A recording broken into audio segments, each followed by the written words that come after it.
Hey Denise, are you eating Smarties? Of course, I want to be better on this test. Get it? Smarties, test. Oh, ha ha ha. Just out of curiosity, what's your favorite color? Mostly the red ones. That's why I'm saving them for last. Well, I love the blue Smarties, but there's only usually a few. Do you have any of them? Let's see.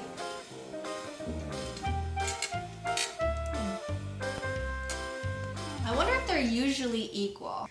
Let's open another pack. Wait, where did you get those? Don't worry about it.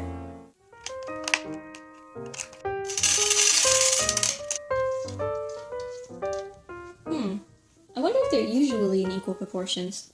Well, you know what we have to do, Denise? Oh yeah. We have to do a hypothesis test. Step 1. Determine what the null and the alternative hypotheses are. The null hypothesis, the default standpoint or claim that the two variables being tested are the same. Basically, this means the proportion of red to blue are equal. But the alternative hypothesis rivals the null. It's what we, the researchers, claim to be true. In this case, it means that the proportion of blue to red are different. Step 2. Experimental design and check assumptions. We will look at data from a sample size of 15 boxes. To find out these proportions, we will count the number of blue and red Smarties in every box and total them. We assume that all Smarties are packaged randomly and that the proportions of reds do not influence the proportions of blues. Step 3. Determine directionality.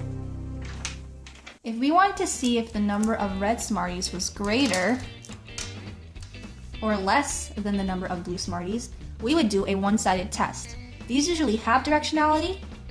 However, since we are simply seeing if the proportions of blue and red are not equal, there is no directionality. This means we are conducting a two-sided hypothesis test. Step 4. Crunch some numbers. To calculate our Smarties dilemma, we must use a one-proportion z-test.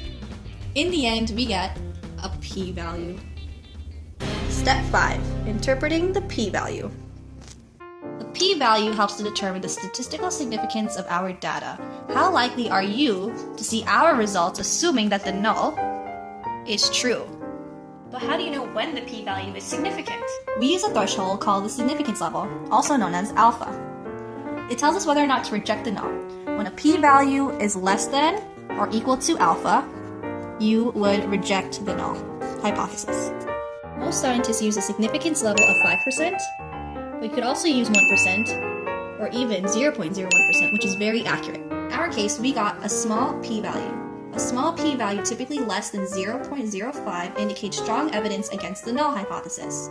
Therefore, we would reject the null that blue Smarties and red Smarties are equal.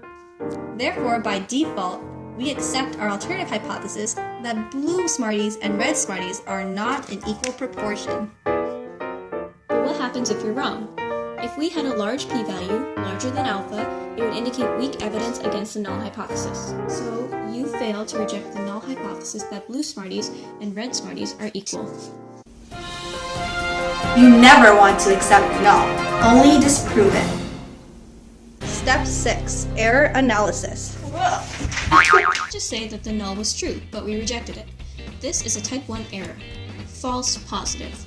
But if our null was false and we failed to reject it, this is a type 2 error, false negative. How do we make a powerful test? Well, we can use power, the probability to correctly reject the false null hypothesis. It's usually expressed as 1 minus beta, or the opposite of a type 2 error.